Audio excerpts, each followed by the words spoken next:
What is up mga kaagam? Good morning po sa inyong lahat. Nandito ako sa Hacienda Gabriela.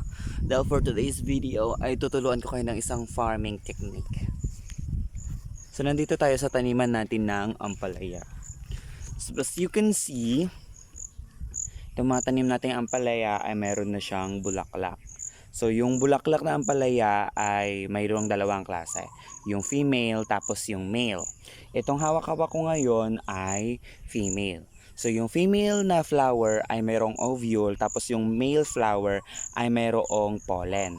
So kailangan mapunta dito yung pollen nung male para ito ay lumaki or mag-grow. Mag-grow itong yan. Mag-grow yung fruit na nandyan.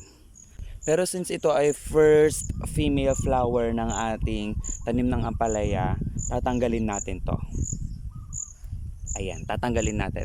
Ang tawag dito sa process na ito ay pinching or thinning. So bakit ba natin inaalis yung first female flower ng ating mga tanim?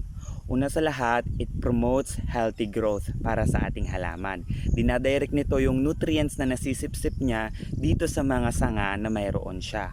Tapos, it increases yield. Mas marami ang sanga, mas marami ang pwedeng pagtubuan ng mga flower, mas marami ang maibubunga. Pangatlo, less stress para sa ating mga halaman.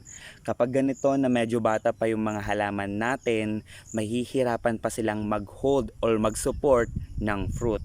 Kaya tinatanggal yung mga first female flower ng ating mga halaman. Sana kahit pa paano ay may na-impart akong knowledge sa inyo mga kaagaw. Knowledge? OA. So yun lang for today's video. Thank you for watching.